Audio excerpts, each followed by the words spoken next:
আৰু চতুৰ্থ বৰ্গৰ চাকৰিৰ বাবে আবেদন কৰিছিল তেখেতসকলৰ বাবে জৰুৰী খবৰ কিয়নো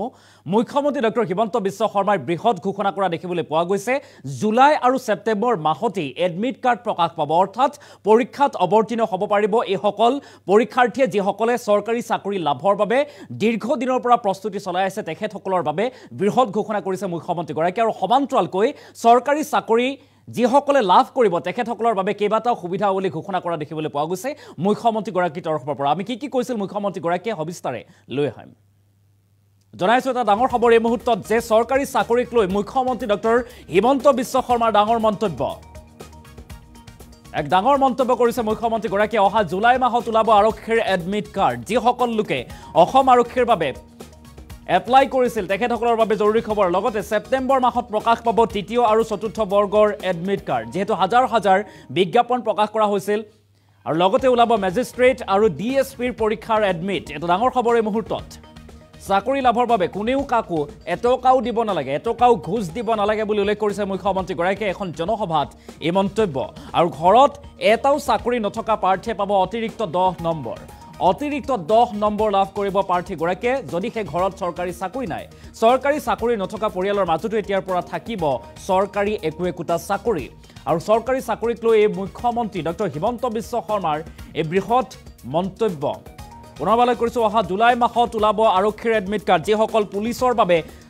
প্ৰস্তুতি চলাই আছে অসম আৰক্ষীত নিযুক্তি লাভ কৰিবৰ বাবে প্ৰস্তুতি চলাই থকাৰ সকলৰ বাবে ডাঙৰ খবৰ জুলাই মাহত এডমিট ওলাব আৰু তাৰ পিছতে পৰীক্ষা সেপ্টেম্বৰ মাহত তৃতীয় আৰু চতুৰ্থ বৰ্গৰ এডমিট কাৰ্ড মেজিষ্ট্ৰেট আৰু ডিএছপিৰ পৰীক্ষাৰ বাবেও ওলাব এডমিট পৰীক্ষাত অৱতীৰ্ণ হ'বৰ বাবে এডমিট কাৰ্ড লাভ কৰিব পৰীক্ষাৰ্থীসকলে চাকৰি লাভৰ বাবে কোনেও কাকো এটকাও দিব নালাগে বুলি উল্লেখ কৰিছে মুখ্যমন্ত্ৰী ডক্টৰ হিমন্ত বিশ্ব শৰ্মাই আৰু ঘৰত এটাও চৰকাৰী চাকৰি নথকা প্ৰাৰ্থীয়ে অতিৰিক্ত 10 নম্বৰ লাভ কৰিব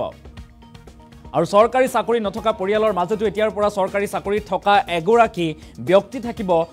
বা লোক থাকিব এই কথা উল্লেখ কৰিছে মুখ্যমন্ত্ৰী গৰাকীয়ে এখন জনসভাত চৰকাৰী চাকৰি প্ৰত্যাশীৰ বাবে নিবনুৱা লাখ লাখ নিবনুৱাক উদ্দেশ্যি এক বৃহৎ ঘোষণা আৰু অহা এটা বছৰৰ ভিতৰত আৰু 50,000 নিবনুৱাক নিযুক্তি দিয়া হ'ব মকৰল কৰা হ'ব এই বৃহৎ ঘোষণা বা মন্তব্য মুখ্যমন্ত্ৰী গৰাকীৰ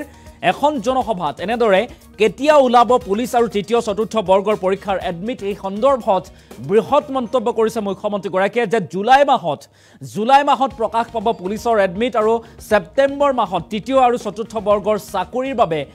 এডমিট কাৰ্ড পৰীক্ষাৰ এডমিট কাৰ্ড প্ৰকাশ পাব বুলি উল্লেখ কৰিছে মুখ্যমন্ত্ৰী গৰাকীয়ে মন্তব্য আছে মুখ্যমন্ত্ৰী গৰাকীয়ে কি কৈছিল আমি মন্তব্য আগবঢ়াম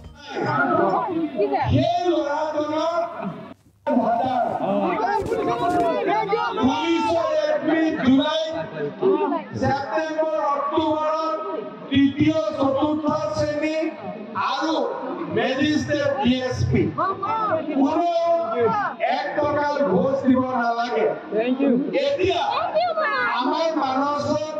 বহুত দুখীয়া মানুহ আছে যাৰ পৰিয়ালত এটাও চাকৰি নাই এতিয়া নিয়ম কৰিছো কেতিয়াবা চাকৰি ৰিজাল্ট দিলে আমি দেখো যে এখন ঘৰলে তিনিটা লৰাই চাকৰি পাব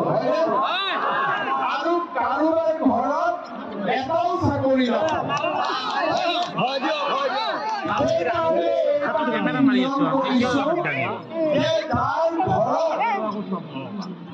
এটাও চৰকাৰী চাকৰি নাই সেই ল'ৰাজনৰ পৰীক্ষা আমি 10 নম্বৰ এক্সট্ৰা কৰি যাতে চাকৰি নোহোৱা মানুহৰ ঘৰতো এটা চাকৰি হ'ব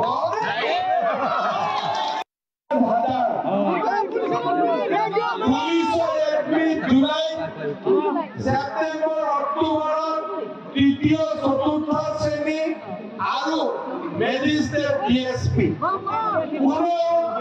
1 টকা ঘুষ দিব নালাগে এতিয়া আমাৰ মানসত বহুত দুখীয়া মানুহ আছে যাৰ পৰিয়ালত এটাও চাকৰি নাই এতিয়া নিয়ম কৰিছো কেতিয়াবা চাকৰি ৰিজাল্ট দিলে আমি দেখো যে এখন ঘৰলে তিনটা লৰাই চাকৰি পাব আৰু কাৰোবাৰ ঘৰত এটাও চাকৰি নাপাব